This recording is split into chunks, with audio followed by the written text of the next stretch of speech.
স্থায়ী যাত্রাযাত্রী রয়েছেন, তাদের উদ্দেশ্যে বারবার বলছি, আমাদের অনুরোধ আপনারা অতি শীঘ্রই একটু মঞ্চে চলে আসুন।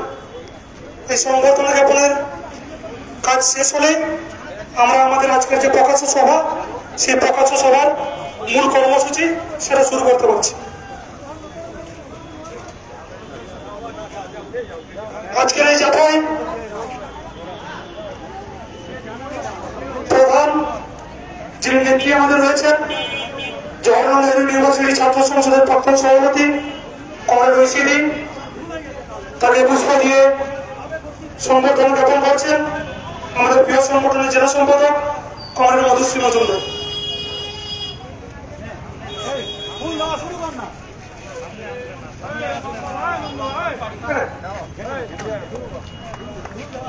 এরপর যারা রয়েছেন কমরেড প্রসেনজিৎ মোদী, তাকে পুষ্প দিয়ে সংবর্ধনা জ্ঞাপন করছেন কমরেড সাজবাতি। মধুশ্রী একটু সর। কমরেড মৈনাক মুখার্জি, তাকে পুষ্পস্তবক দিয়ে সংবর্ধনা জ্ঞাপন করছেন জেলা কমিটির সদস্য কমরেড পৌরমী দে।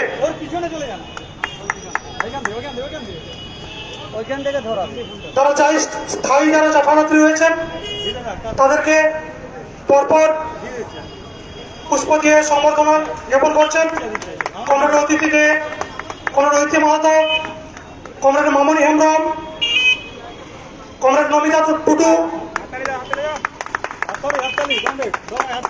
কমরেড ঝর্ণা,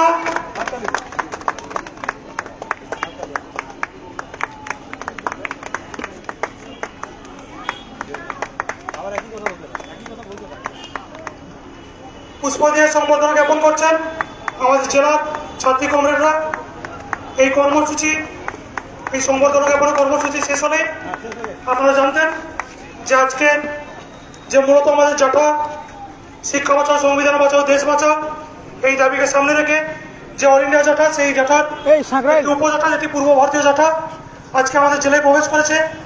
এই জেলা শহরে আজকে আমাদের প্রধান কর্মসূচি যে পদযাত্রা ছিল সেটা আমরা অলরেডি সম্পন্ন করেছি। আমাদের যে দ্বিতীয় কর্মসূচি প্রকাশ্য সভা, এই প্রকাশ্য সভায় এই জাটার প্রসঙ্গ নিয়ে কিছু বলছেন আমাদের প্রিয় সংগঠনের জেলা সম্পাদক কমরেড মধুশ্রী মজুমদার। কমরেড মধুশ্রী মজুমদারকে আমি আহ্বান জানাচ্ছি এই জাটা প্রসঙ্গে কিছু বলার জন্য। কংগ্রেস সভাপতি, রাজ্য এবং দেশের শীর্ষ নেতৃত্ববৃন্দ এবং জেলার বিভিন্ন প্রান্ত থেকে আসা কংগ্রেস এবং আমার গলার আওয়াজ যাদের কাছে পৌঁছচ্ছে, প্রত্যেককে এসে ভাই ঝাড়গ্রাম জেলা কমিটির পক্ষ থেকে সংগ্রামী অভিনন্দন এবং লাল সালাম জানাই। শিক্ষা বাঁচাও, সংবিধান বাঁচাও, দেশ বাঁচাও, এই দাবিতে যে জাঠা আমরা সারা ভারতবর্ষ জুড়ে এই জাঠা চলছে। ঝাড়খণ্ড, বিহার, উড়িষ্যা হয়ে পূর্ব মেদিনীপুরে প্রবেশ করার পর পশ্চিম মেদিনীপুর এবং আজকে আমাদের ঝাড়গ্রাম জেলায় এসে উপস্থিত হয়েছে।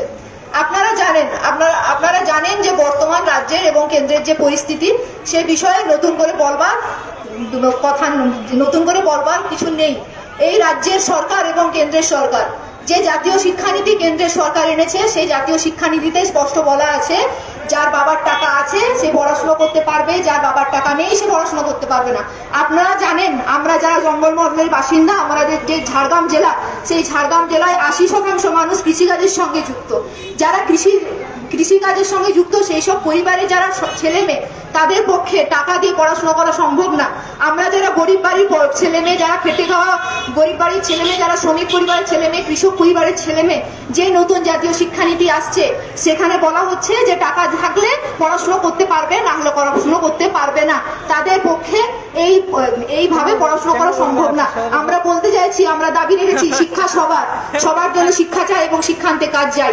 আমরা জানেন যে মমতা ব্যানার্জির সরকার জবের থেকে আমাদের রাজ্যে এসছে, নতুন করে কোনো রকম কোনো চাকরি নিয়োগ হয়নি এবং একই অবস্থা কেন্দ্রের। 45 বছরের সর্বোচ্চ বেকারত্ব আমাদের ভারতবর্ষে।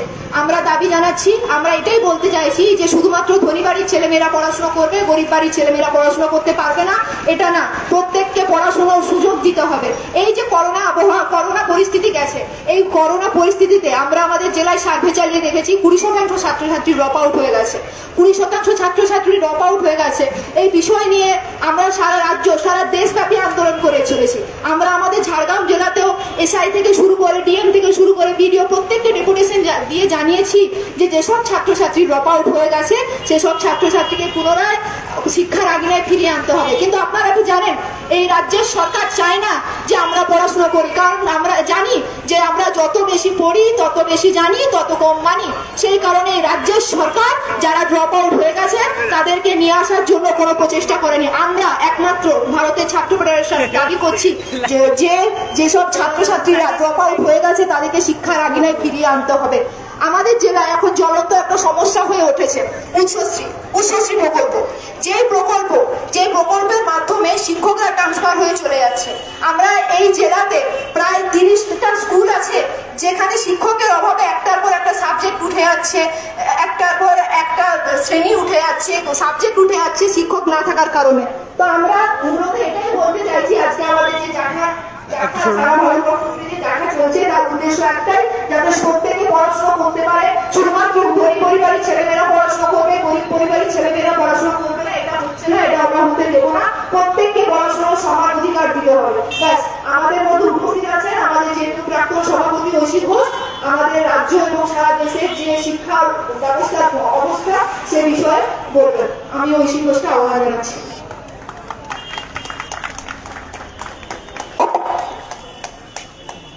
অসংখ্য ধন্যবাদ এবং সংগ্রামী অভিনন্দন আমাদের সংগঠনের জেলা সম্পাদক কমরেড মধুশ্রী মজুমদারকে। আজকে আমাদের যে প্রকাশ্য সভা, এই প্রকাশ্য সভায় প্রধান বক্তা জওহরলাল নেহরু ইউনিভার্সিটি ছাত্র সংসদের প্রাক্তন সভাপতি, আমাদের এসএফআই সর্বভারতীয় নেত্রী কমরেড ঐশী ঘোষ। কমরেড ঐশী ঘোষকে আমি আবেদন জানাচ্ছি, আহ্বান জানাচ্ছি আজকের যে জাঠা, এই জাঠার প্রসঙ্গ নিয়ে কিছু বলার জন্য। ছাত্রদেরকে একটু বসতে বলে কেন? ছাত্রদেরকে একটু বসতে বলে কেন? জেলার বিভিন্ন প্রান্ত থেকে আগত ছাত্র কমরেডদের প্রতি অনুরোধ, আপনারা এদিক ওদিক বিক্ষিপ্তভাবে ছড়িয়ে ছিটিয়ে না থেকে আমাদের সামনে যে চেয়ারগুলি রয়েছে সেই চেয়ারগুলিতে বসে পড়ুন। আজকে আমাদের যে কর্মসূচি, এই কর্মসূচিকে সাফল্যমণ্ডিত করার একটা অংশের দায়িত্ব আপনাদের নিতে হবে। অতএব আপনারা যারা ছড়িয়ে ছিটিয়ে রয়েছেন এদিক সেদিক, তারা এদিক সেদিক ছড়িয়ে ছিটিয়ে না থেকে সামনে চেয়ারের ব্যবস্থা করে আছে, সেখানে বসে পড়ুন।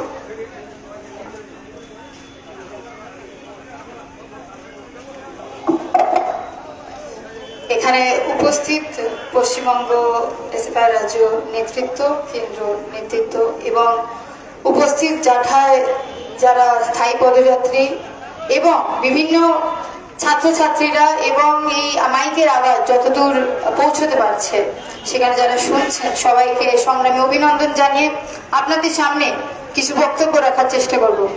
আপনারা ইতিমধ্যেই জানেন যে পশ্চিমবঙ্গতে জাঠা একটা আসাম, মণিপুর, ত্রিপুরা হয়ে এক জাঠা ঢুকেছে একদিক দিয়ে। দ্বিতীয় জাঠা যে কথা মধুশ্রী বলল যে উড়িষ্যা, বিহার, ঝাড়খণ্ড, বিহার, উড়িষ্যা হয়ে দীঘার উপকূল দিয়ে সমুদ্র সৈকত ধরে আজকে ঝাড়গ্রামে এসছে এবং বিভিন্ন এলাকায় ভারতবর্ষের আজকের সময় বিভিন্ন কোনায় ভারতের ছাত্র ফেডারেশন এই জাঠা যে করছে, যে জাঠা 1 আগস্ট কাশ্মীরে শ্রীনগরের লাল চকে শুরু হয়েছে এবং কন্যাকুমারীতে দক্ষিণতম জায়গায়, সেই জাঠা বিভিন্ন এলাকায় আজকের সময় ভারতের ছাত্র ফেডারেশন কেন করছে? এই জাঠার যে মূল বক্তব্য সেটা হচ্ছে শিক্ষাকে বাঁচানোর জন্য, সংবিধানকে বাঁচানোর জন্য এবং দেশকে বাঁচানোর জন্য। যে কথা আমরা বারবার বলছি যে গত 2014 পর থেকে যদি আমরা দেখি, কেন্দ্রতে এমন একটা সরকার আছে, বিজেপির যে সরকার, সেই সরকার বারবার এমন নীতি আনছে যেটা মানুষ বিরোধী, যেটা শিক্ষা বিরোধী।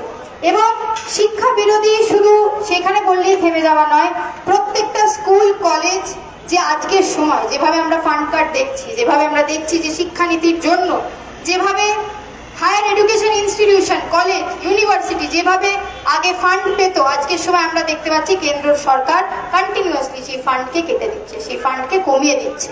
এবং এই ফান্ড কমানোর জন্য কি হচ্ছে, যে শিক্ষা ক্ষেত্রগুলোকে বা ক্যাম্পাসগুলোকে বারবার বলা হচ্ছে যে আপনাদেরকে নিজের ফান্ডিং নিজেকে দেখে নিতে হবে।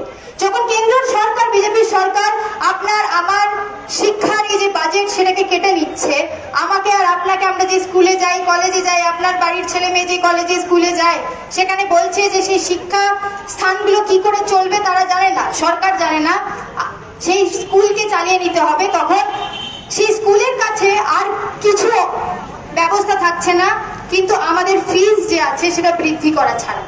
এবং আমরা প্রতিনিয়ত দেখেছি 2014 পর থেকে যে এক একটা স্কুল, এক একটা কলেজে কিভাবে ফিজ বৃদ্ধি করা হচ্ছে। ঠিক সেইভাবে এই পশ্চিমবঙ্গ রাজ্যতে আমরা যদি দেখি যে যবে থেকে তৃণমূলের সরকার এসছে, একটার পর একটা সরকারি যে প্রতিষ্ঠান, সরকারি যে স্কুল কলেজ, তাদের যে গেট সেটাতে কিন্তু তালা লেগে যাচ্ছে। এবং ভারতের ছাত্র ফেডারেশন 2011 পর হোক, 2014 পর হোক, কেন্দ্র তথা রাজ্য সরকারকে একই কথা বারবার বলার চেষ্টা করছে। যখন আমরা সার্ভে করতে যাচ্ছি ছাত্রছাত্রীদের মধ্যে, ছাত্রছাত্রীরা বলছে যে তারা স্কুল কলেজ গেলে, স্কুলে যারা যাচ্ছে যেসব ছাত্রছাত্রীরা, তারা পড়াশোনা কন্টিনিউ করতে পারছে না। তারা পড়াশোনা কেন কন্টিনিউ করতে পারছে না? কারণ কি তাদের কাছে আইদার মিড ডে মিলের সার্ভিস নেই, তাদের বই খাতা কেনার সামর্থ্য নেই, এবং বই খাতা কেনার সামর্থ্য নেই যদি, তারপরে তারা দেখছে যে শিক্ষা শেষে তারা চাকরি পেতে পারছে না। এবং যখন তারা শিক্ষা শেষে চাকরি পেতে পারছে না, খুব কম বয়সে, অল্প বয়সে আমরা দেখছি যে তারা চাকরি নিতে বাধ্য হচ্ছে। এবং এই যে করোনা মহামারী কালীন আমরা দেখলাম যে 2 বছর এই রাজ্য তথা দেশের মধ্যে বিভিন্ন প্রান্তে যখন স্কুল কলেজ বন্ধ হয়ে গেল, আমরা একটার পর একটা দেখলাম যে ছাত্রছাত্রীরা বিভিন্ন জেলায়, বিভিন্ন এলাকায় তারা স্কুল ছাড়তে বাধ্য হলো। এবং তারা স্কুল ছাড়তে বাধ্য কেন হলো? কারণ তারা স্কুলের ফিস দিতে পারছিল না, তারা স্কুলে যে ডিজিটাল এডুকেশনের কথা বলা হচ্ছিল সেটার সামর্থ্য তাদের কাছে ছিল না। এবং আমরা দেখলাম যে যখন করোনা মহামারী হলো, সেই সময় ভ্যাকসিন, ওষুধ, খাওয়ার দাওয়ার, রেশন, এই সবের কথা না ভেবে রাজ্য তথা কেন্দ্রীয় সরকার আমাদেরকে কি বললো, যে আপনাদেরকে ডিজিটাল এডুকেশনের দিকে ফেলে দেওয়া হচ্ছে, আপনাদেরকে ডিজিটাল এডুকেশন করতে হবে, ডিজিটাল ইন্ডিয়াকে বানাতে হবে। কিন্তু ঝাড়গ্রামে এই প্রত্যেকটা কলেজে, এই রাজ কলেজে বা বিভিন্ন ছোট ছোট কলেজে যে ডিজিটাল এডুকেশনের যে ইনফ্রাস্ট্রাকচার, যে পরিকাঠামো, সেই পরিকাঠামো কি করে তৈরি হবে, সেই পরিকাঠামো কি করে আমাদের কাছে আসবে তার কথা বলা হলো। এই ঝাড়গ্রামের মধ্যে যে একটা মানুষ, তার কাছে যদি মোবাইল ফোন থাকছে, তার টাওয়ার কি করে থাকবে, এবং সেই মোবাইল ফোনটা চার্জ দেওয়ার জন্য যে 24 ঘন্টা ইলেকট্রিসিটিটা দরকার হয় সেটা কি করে থাকবে, সেটার কথা বলা হলো। এবং আমরা দেখলাম প্রতিনিয়ত যে ছাত্রছাত্রীরা যারা পড়াশোনা করতে ইচ্ছুক ছিল, বাড়িতে যদি 3-4টে তাদের ভাই বোন আছে, তাদের কাছে একটাও ফোন নেই, তারা বাবা মার একটা ফোন দিয়ে পড়াশোনা করার চেষ্টা করলো। আমরা দেখলাম একটা ছাত্রছাত্রী বাড়ির মধ্যে থেকে কিছুভাবে পড়াশোনা করতে পারলো। এরকম প্রচুর বাড়ি আছে যেখানে তারা পড়াশোনার জন্য মোবাইল ফোন যদি কিনতে পারেনি এই 2 বছর, তারা পড়াশোনা করেনি। প্রচুর ছাত্রছাত্রী আত্মঘাতী করতে বাধ্য হয়েছে। এবং এই সব করার জন্য দায়ীকে, এই সব, এই পরিকাঠামো, এই পরিস্থিতি সৃষ্টি করার জন্য দায়ীকে। কারণ এই করোনা মহামারীর সময় যখন মানুষের রেশন দরকার ছিল, একটা গরিব বাড়িতে যখন মানুষের কাছে রেশন ছিল না, ভাত ছিল না, পেটে ভাত জোগাড় ছিল না, তখন সরকার তাদেরকে বললো যদি শিক্ষা প্রাঙ্গণে আপনাদেরকে বেঁচে থাকতে হয়, যদি শিক্ষা প্রাঙ্গণে আপনাদেরকে শিক্ষা কন্টিনিউ করতে হয়, তাহলে আপনাদের কাছে ডিজিটাল এডুকেশন থাকাটা দরকার। এবং কিভাবে থাকা দরকার, কেমন করে থাকা দরকার তার কথা বললো না। আমরা আজকে যখন পশ্চিমবঙ্গ তথা সর্বভারতীয় স্তরে এই ঝাঁটা করছি, এই ঝাঁটার মাধ্যমে আমাদের সবার কাছে পৌঁছে যাওয়ার কথা বলছি, পৌঁছে যাওয়ার চেষ্টা করছি একটা বার্তা নিয়ে, যে প্রত্যেকটা মানুষের ঘরে ঘরে যাতে শিক্ষা পৌঁছে যেতে পারে। আমরা বারবার এই কথাটা বলছি যে এই 2 বছরে যেসব ছাত্রছাত্রী ড্রপ আউট করতে বাধ্য হয়েছে, সরকার যে দায়িত্ব আগামী দিনে রাজ্য তথা কেন্দ্রের সরকার তাদেরকে স্কুলের প্রাঙ্গণে, কলেজের প্রাঙ্গণে, ইউনিভার্সিটির প্রাঙ্গণে ফেরত আনা। শুধু তাই নয়, তাদেরকে ছাত্রবৃত্তি দেওয়া। আমরা বারবার বলছিলাম, আমরা স্লোগান তুলছিলাম এই যখন মিছিলটা হচ্ছিল, যে এসসি, এসটি, ওবিসি, সংখ্যালঘু যে স্টুডেন্ট এই জেলার মধ্যে যখন প্রথম কথাটা বলা হলো যে 31% স্টুডেন্ট যারা আসে আদিবাসী সম্প্রদায়ের মানুষ, এবং সেই সম্প্রদায়ের মানুষ, সেই সম্প্রদায় থেকে উঠে আসছে যে ছাত্রছাত্রী, তাদের যে ছাত্রবৃত্তি, তাদের যে হোস্টেলের কথা, সেই কথা আমরা বলতে চাইছি। এই বিভিন্ন এলাকায় আমরা জানি এসসি এসটি স্টুডেন্টদের জন্য যে হস্টেল ছিল, সেই হস্টেল, অনেক হস্টেলই আজকের সময় বন্ধ হয়ে গেছে। পুরুলিয়াতে আমরা এরকম দেখেছি, জামুরিয়াতে আমরা দেখেছি যে কিভাবে আদিবাসী কমিউনিটির জন্য, ছাত্রছাত্রীদের জন্য যে হস্টেল ছিল সেই হস্টেলগুলো বন্ধ করে দিতে বাধ্য হয়েছে, কারণ সরকার সেই রেগুলেট করার জন্য টাকা দিতে পারছে না। দ্বিতীয়ত আমরা কি দেখতে পাচ্ছি, একদিকে যখন সরকার বলছে ফান্ড নেই, কেন্দ্রের সরকার, রাজ্যের সরকার যখন বলছে ফান্ড নেই, পশ্চিমের সরকার যখন বলছে আমাদের কাছে ফান্ড নেই, অন্যদিকে আমরা দেখছি ফ্ল্যাটের মধ্যে থেকে যে শিক্ষামন্ত্রী ছিলেন, প্রাক্তন শিক্ষামন্ত্রী, তার বিভিন্ন জায়গা থেকে তার সমসাময়িক যেসব মানুষ আছে তাদের ফ্ল্যাট থেকে কোটি কোটি টাকা বেরোচ্ছে। এবং এই টাকা কার? এই টাকা আপনার আমার ট্যাক্সের টাকা। এই টাকা কষ্ট করে আপনারা যারা আয় করছে, সেই টাকা দিয়ে আপনারা দেশের ভবিষ্যৎ গড়ার চেষ্টা করছেন, রাজ্যের ভবিষ্যৎ গড়ার চেষ্টা করছেন, তার টাকা। আজকে সেই আমার আপনার টাকা, ট্যাক্সের টাকা, মানুষের ভবিষ্যৎ গড়ার, ছাত্রছাত্রীদের ভবিষ্যৎ না গড়ার আমরা দেখতে পাচ্ছি মন্ত্রীদের বিলাসবহুল বাড়ি তৈরি হচ্ছে। কিন্তু এই টাকা, এই ট্যাক্সের টাকা তো আমরা দিইনি যে মন্ত্রীদের বিলাসবহুল বাড়ি তৈরি হোক। আমরা এই টাকা যখন দিচ্ছি, আমরা দেশকে নির্মাণ করার জন্য দিচ্ছি, আমরা দেশকে তৈরি করার জন্য দিচ্ছি। আমরা পশ্চিমবঙ্গ, যাতে আগামী দিনে পশ্চিমবঙ্গের যে ভবিষ্যৎ, যে ছাত্রছাত্রী, তারা যাতে ভালোভাবে থাকতে পারে এই রাজ্যের মধ্যে, তাই জন্য দিচ্ছি।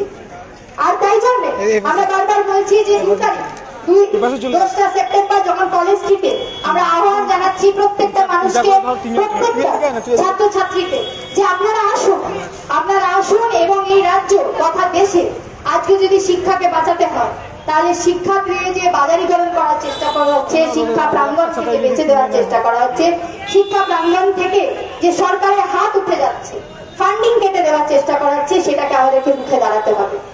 এই মাটি আমরা জানি অভিজিৎ মাহাতোর ফুলচাঁদের মাটি। এই মাটিতে আমরা দেখেছি যে শিক্ষা প্রাঙ্গণকে, ইউনিয়নকে বাঁচানোর জন্য, মানুষের, ছাত্রছাত্রীদের হককে বাঁচানোর জন্য তারা কিভাবে লড়ে গেছে, তাদেরকে শহীদ হতে হয়েছে।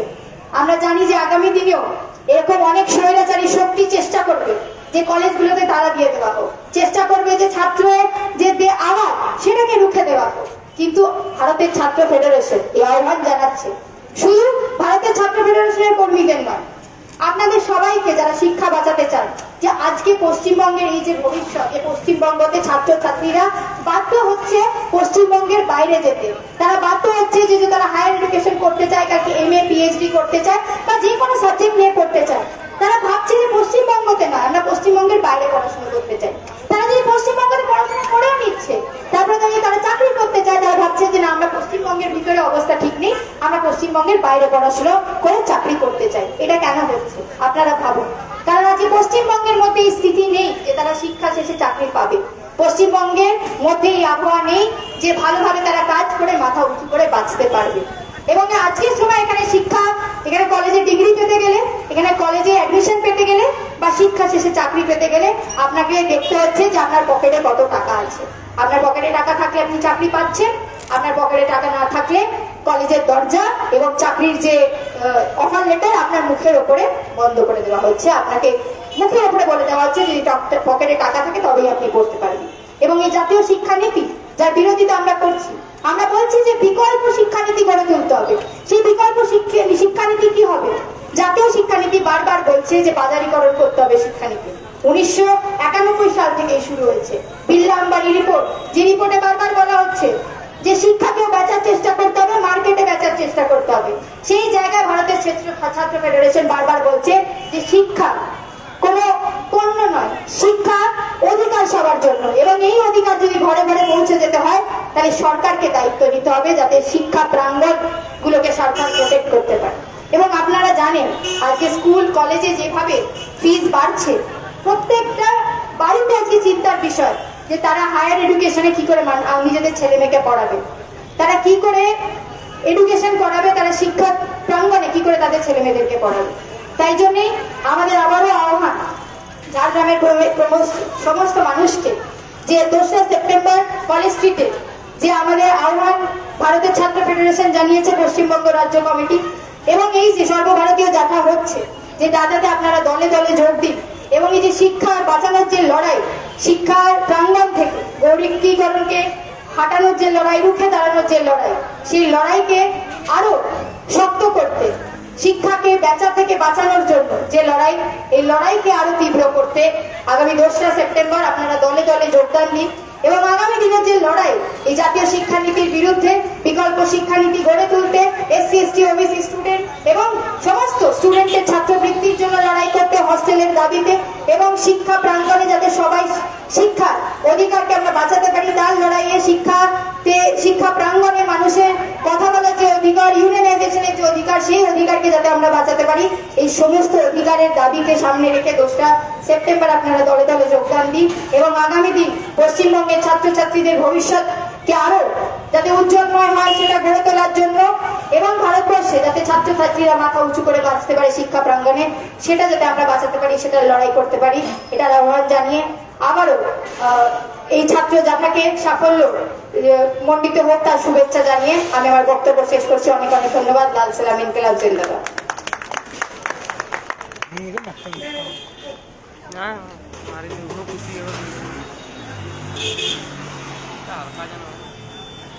ফালতু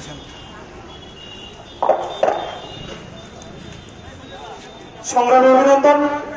লাল সালাম আমাদের সংগঠনের সর্বভারতীয় নেত্রী কমরেড ঐশীকে।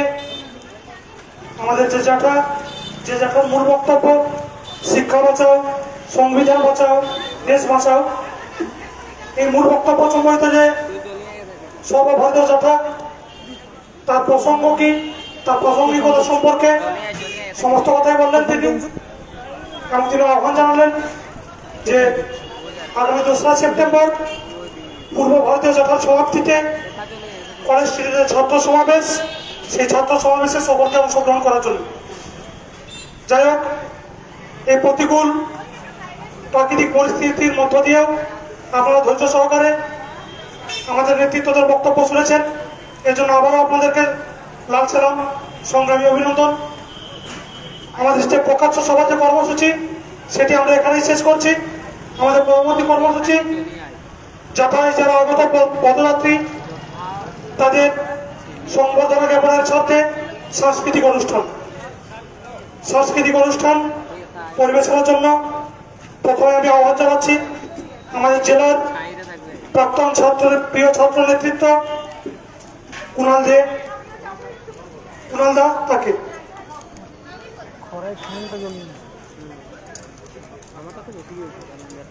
আমার এইখানটা কখন লেগে যাবে? কোন সাইডে তুই যাবি? শোন যাবি যদি ওই পাশটা যাবি। প্রতিকৃত শাখা ঠিক আছে, কুণাল দা টিম, তাকে আমরা আহ্বান জানাচ্ছি মঞ্চে আসার জন্য। সোমো কে কথা চলে গেছে, খুঁজে পাবেন।